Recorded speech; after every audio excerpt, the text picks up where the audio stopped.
go to questions. Coach, you in there at the end of the first half and then throughout the second half, a lot of five-man combinations that haven't had a lot of minutes together. How much of that was the plan, and how much of that was just chemistry on the fly? I would say 70% of it was planned, 30% of it was on the fly. I actually think all of those guys handled all of that in a really mature way. And, we're judged differently over the last 3 years. And so we don't know exactly how we're judged because they won't release the formula.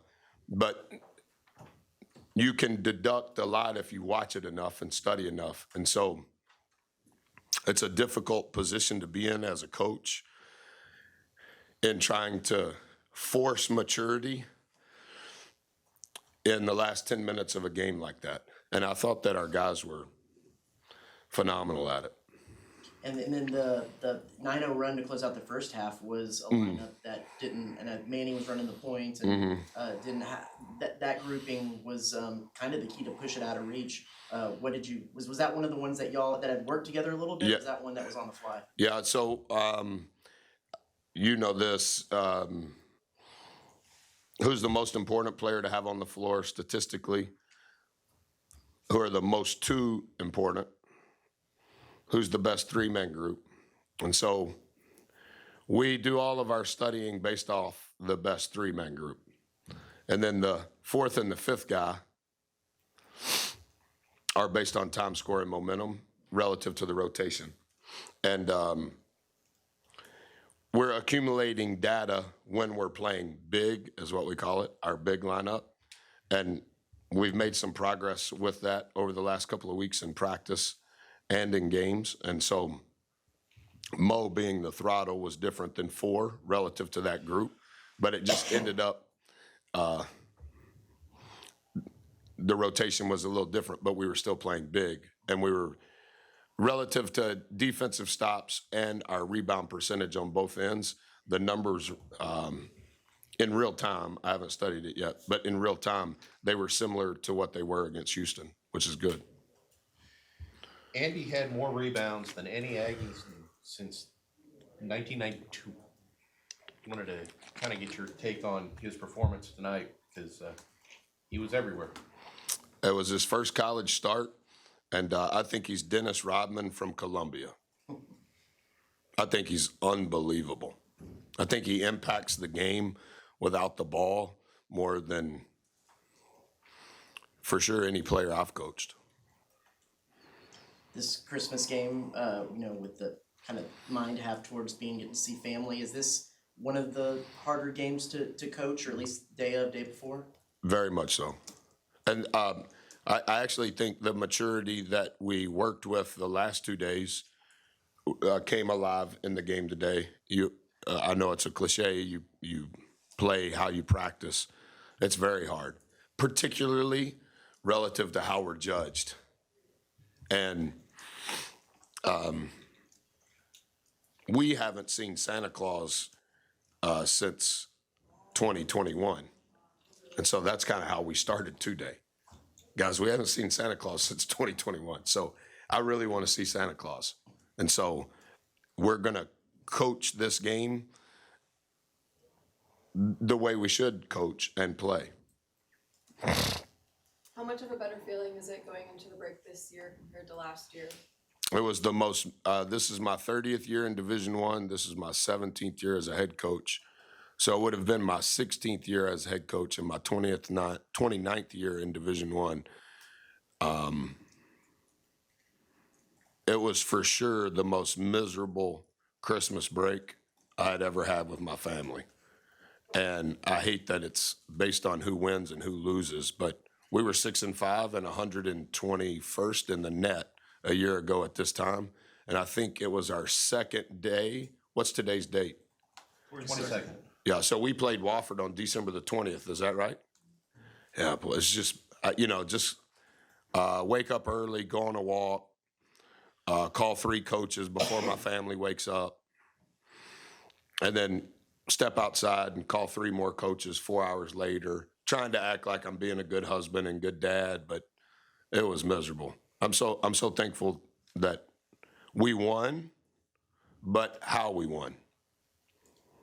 Speaking of that, 38 free throw attempts is the second most since you've been here. Is that right? Yeah, how key was that to solidifying this, and just, I mean, your overall offense is built on that. Yeah, I think at the 10-ish minute mark in the first half, Travis, we had only committed 1 foul. And then in the second half, I think total we committed 4. It could have been 5. I think it sounds counterintuitive, but one thing I've been talking to the smart players about is not just getting to the free throw line, but the combination of getting to the free throw line and not allowing the opponent into the bonus in either half. The reason why is we're not getting to the line at the same rate, particularly with Boots not playing. And so I don't want to force a square peg into a round hole, but if we're not accumulating free throw makes, we for sure have to make sure the opponent isn't. And entering tonight's game, Houston Christian was 3rd in the country at getting to the rim. 52% of their shots had been at the rim. So tonight they shot 34% of their shots at the rim, but our free throw attempt rate defensively was 12%. That's good. And to your point, our free throw attempt rate offensively was 20%. So you're playing both numbers, but I've tried to spend just as much time talking about don't foul as I have get fouled. Whereas in the past, I've only kind of talked about get fouled. And you talk about the maturity of some of the guys on the court, some new formations, but we heard about Boots counting how many rebounds that Andy had on there, and I saw Jace a couple times was right next to you, kind of coaching up defense. How much does that help when you do have some? Well, bad teams don't want to be coached by anybody. Good teams want to be coached by their coaches, and great teams are coached by their players. And Boots is in unfamiliar territory in his career, and he's handled it like so maturely. And I think Jace is Dex. He's incredibly smart off the floor, and he brings that to the court. They can execute exactly what you say. You only have to say it to them one time. They never forget it the rest of their time, and their work ethic is elite. And you know this. I mean, I never even saw Jace play, nor did I ever watch clips of Jace when we were recruiting him. I met Jace at a soul food restaurant the first day we were allowed to go out after we played Penn State on a Thursday. We traveled home on Friday. I slept on Saturday and Sunday. I went and saw our players' parents on Monday and Tuesday. And then I flew with Rock to Chicago on Wednesday morning, whatever that date was. And we left the restaurant.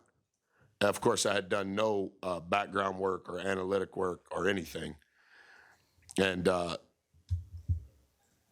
spent that hour with Jace, and we're walking out to the car. And I asked Rock, I go, can he play? And Rock was the first college coach that I ever met. And he starts rattling off all the analytics because he knows that's how my brain works. And then he starts using Lyle and TJ's name because he knows that's who I talk to about analytics. And I said, no. Can he play? I'm asking you. And he initially wasn't forceful. And I said, Rock, we're in the car now going back to the plane. I'm asking you for the last time. Can that kid that I just had lunch with, can he play for me? And he goes, yes. And I said, call the pilots and tell them I want to fly to Florida to see his parents. And he goes, now? And I said, yeah, now. Call the pilots and tell them to change the manifest. And then, do you have the mom and dad's number? Yeah, call him and tell him we're coming to see him. I just adore him. And he's built on all of the right things. His parents are examples to me of how to be a better parent. And he's been a perfect fit since the first day he got here in summer one. Merry Christmas to you guys. Christmas, Coach. Merry Christmas.